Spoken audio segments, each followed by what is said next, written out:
Querido Dross, me presento. Soy JS. Te agradecería mucho que, si decides compartir mi historia en algún video, me llames Tamanaco o como prefieras. Pero por favor, oculta mi nombre real. Vivo en Maracay y estudio en la UNERC, en San Juan de los Morros.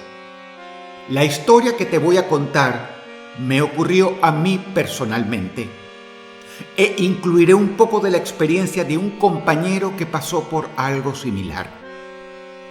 Quiero resaltar que nunca se lo he contado a nadie.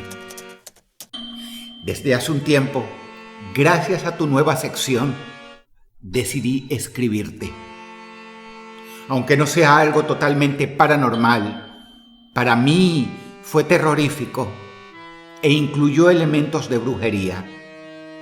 Aunque eso no fue lo peor. Ya he aprendido a vivir con esto, pero cada vez que lo recuerdo, se me hace un nudo en la garganta.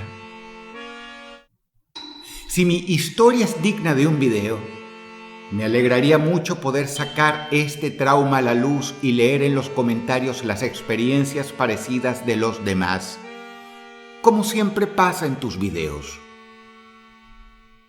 Todo comenzó en mi primer año de medicina en San Juan.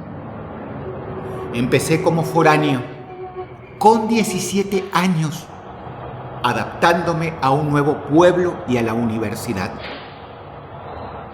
El monstruo, entre comillas, de esta historia fue mi profesor de metodología de la investigación.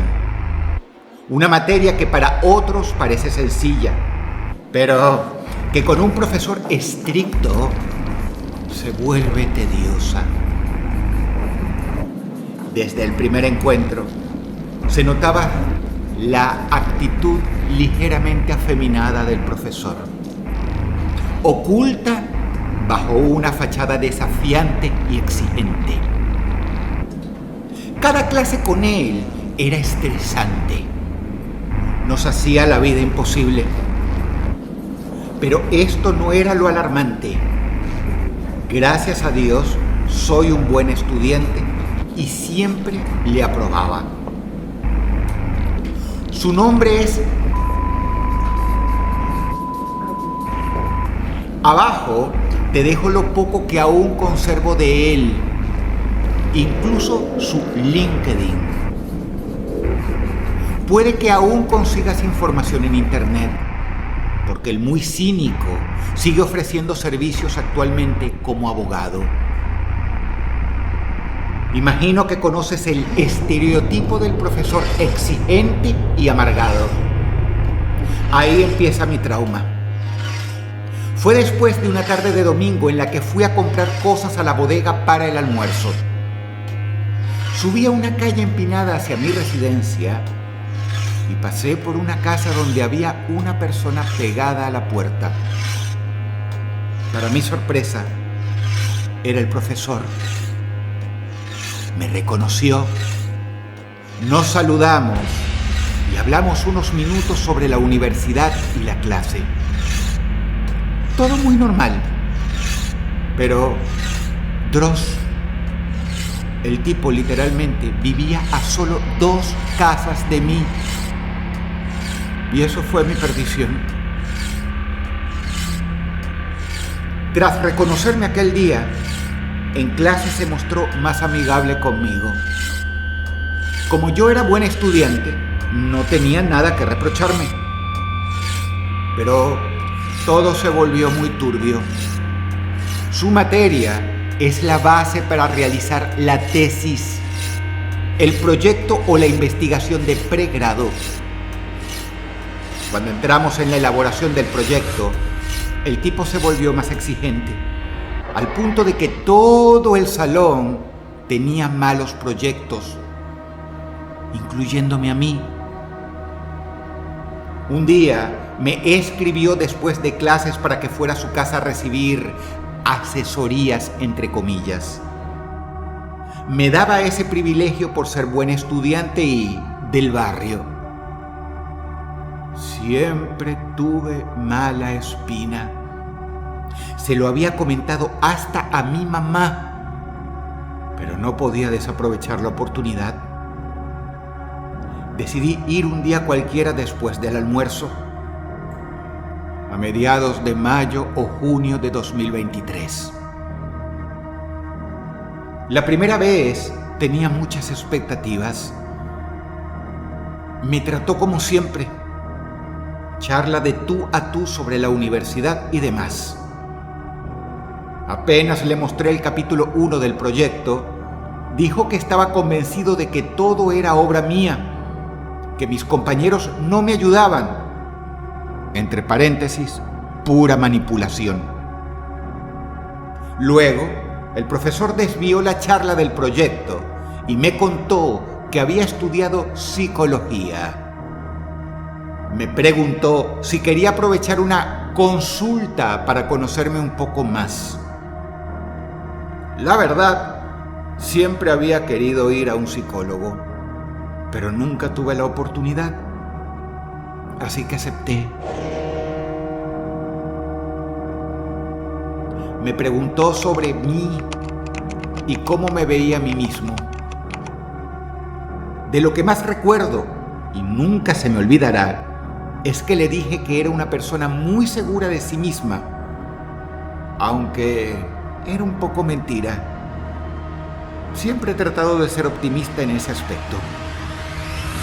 Él se dio cuenta inmediatamente y, después de que hablara un poco más, me dijo que yo no era seguro de mí mismo y que presenciaba mis inseguridades. Emocionalmente me desplomé en esa charla. Me sinceré un poco. Le conté mis debilidades. Me dio apoyo y me dijo que me podía ayudar, que nada era mi culpa. Luego, como de la nada, él me contó que era santero y brujo y que me podía limpiar porque veía en mí una energía pesada y que cargaba con cosas que no debía. Dross, yo respeto toda religión. Aunque siempre he sido católico, no el más practicante, y aún me rijo por eso, siempre he tenido respeto por toda creencia. Sabía que de que vuelan, vuelan, y que algo de poder tenían los brujos. Aún muy sumergido en su juego, le acepté. Le comenté que nunca había estado envuelto en esas cosas y me dijo que me guiaría. Lo incómodo empezó ahí. El ritual comenzó de una vez en mis genitales. Decía que tenía que erectar mi miembro para proceder y hasta me dejó solo. Aunque estaba incómodo, ya estaba metido en eso y traté, pero el miedo y la ansiedad no me ayudaban. Me dijo él que me ayudaría y empezó a acariciarme allí. Cabe resaltar que no soy homosexual y, aunque respeto a esa comunidad, no es lo mío. Llegó un punto en que dijo, te voy a ayudar, y me empezó a hacer el oral, estando yo aún flácido por la incomodidad. Esto alargó mis agonías, porque decía que entre más tarde, peor. Después de un rato de oral, me dio un mareo como nunca me había dado. Sentía que iba a vomitar o a desmayarme. Me sentí horrible. En ese momento me dijo, esa es mi muerta que bajó en ti. No sé si eso funciona así, Pero en el momento me lo creí totalmente y, casi sedado, continué. Me sentí extraño, como si alguien poseyera mi cuerpo, como si no tuviera control sobre mis extremidades.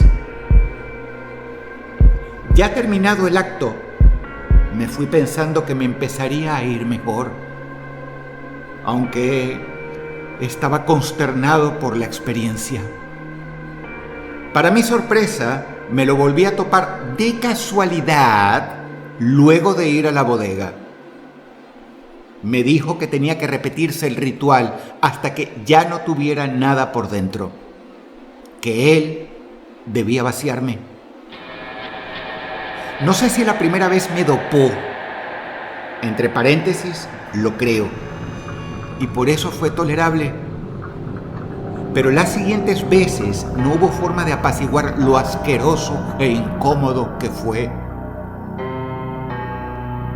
Luego de la segunda vez, me dije que nunca lo repetiría, que me daba igual si tenía tanto mal por dentro. Porque lo cierto era que ser poseído por el espíritu de esa mujer que él llamaba la muerta me aterrorizaba. Incluso cambié mi ruta para no pasar frente a su casa, aunque gracias a ello caminara más. Pero en otra ocasión me atrapó llegando literalmente y me hizo pasar. Me dijo: tengo tabaco, ¿quieres que te lea? No hubo nada erótico esa vez, lo que me levantó un poco la fe de que al menos había algo espiritual en esa mentira. Me dijo un par de cosas leyendo el tabaco, pero no me sentí satisfecho porque realmente no me dijo mucho ni nada que me hiciera decir ¡guau! No sé si de verdad sabía leer tabaco, pero no me quedaron ganas de saber más. Luego me vio una última vez. Me acorraló llegando a mi casa. Le dije que estaba harto de la intimidad.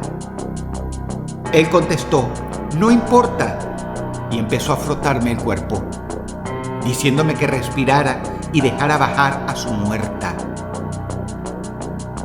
Pero ya lo conocía y estaba esperando un mal movimiento. Apenas me frotó el miembro, lo detuve y le dije que me abriera, que me iba. En tono molesto me dijo: tú verás. Desde ese punto tenía miedo, porque por fin le había puesto un alto. Pero seguía siendo mi profesor y temía que me perjudicara en los estudios.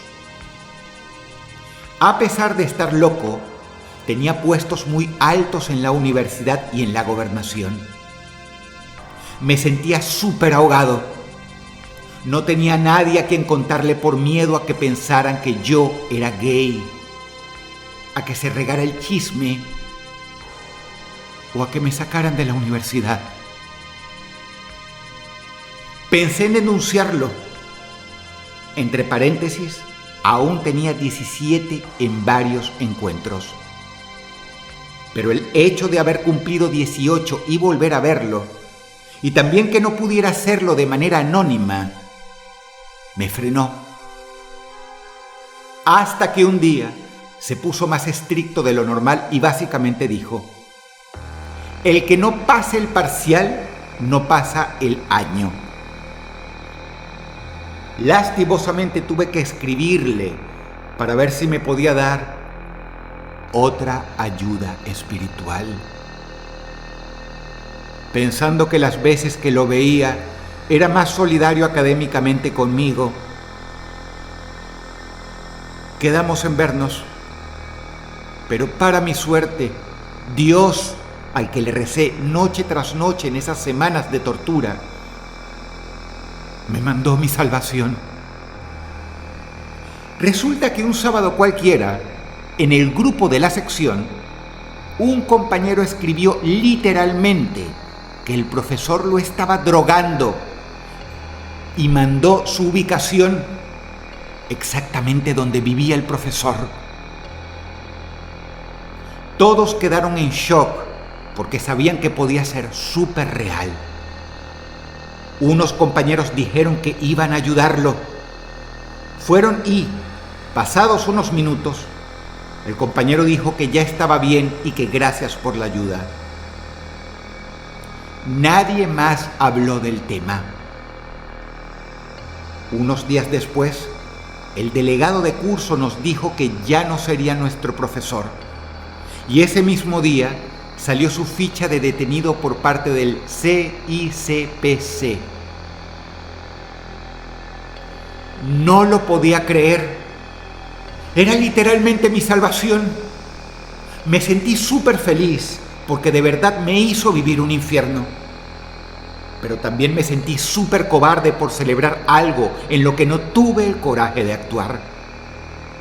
Y también por darme cuenta de la mentira que viví. Saber qué fue real y qué no. Si realmente me intoxicó y abusó. O si simplemente me manipuló, aprovechándose de mi debilidad. ¿Cómo terminó todo? Lo sentenciaron a la máxima pena del país, 30 años. Pero, sí recuerdas que te dije que estaba muy conectado con el gobierno, ¿verdad? El tipo salió a los 4 meses. Eso sí, gracias a Dios era muy conocido en el pueblo. Digo gracias porque el día que lo detuvieron, todo el mundo lo difundió en redes. Por lo que tuvo que dejar el pueblo y literalmente me hizo vivir en paz. Debo confesar que una vez estaba en una pastelería comiendo con un amigo y él llegó. Pero yo sé que me vio y no me dirigió la palabra. A pesar de que lo cuento fácil, esto me destruyó en su momento. Ocurrió en 2023 y actualmente curso mi 4º año de medicina en mi ciudad natal. Es una mancha en mi pasado. Sí, pero lo mucho que me marcó me cambió. Como te comenté antes, soy muy optimista y hay que ver el lado bueno. Dross, eres la única persona a la que le he contado esto. Te pido que no difundas mi nombre real. Aunque si deseas, puedes buscarme en redes sociales. Al profesor puedes buscar y conocerlo en internet. Contarte esto no me sana ni me hará olvidar, pero me ayuda un poco. Me gustaría que hicieras un video de esto y ver las experiencias parecidas, tanto el abuso como la posesión. Si no es digno de un video, me alegraría recibir un mensaje de respuesta tuyo, aunque sea un saludo, para saber que lo leíste. Dross, gracias por el contenido de calidad que me acompaña desde hace años. Me encanta. Eres el faro de luz de una comunidad muy oscura. Nunca dejes de alumbrarnos. Te dejo evidencia por acá abajo. Atentamente, Tamanaco. Quiero felicitar a Tamanaco por tener el valor de contar su historia, la cual, reitero a la audiencia, fue real. Ese profesor lamentablemente existe, cometió dichos abusos y hoy está amparado por lo que queda del chavismo en Venezuela. Quiero que la querida audiencia sepa que Tamanaco estará leyendo sus comentarios. Si el video te gustó, apreciaría mucho que le dieras pulgar arriba y lo compartieras con una persona que pudiera estar interesada. Mostrémosle apoyo a Tamanaco. Muchas gracias. Te ha hablado Dross y te deseo buenas noches.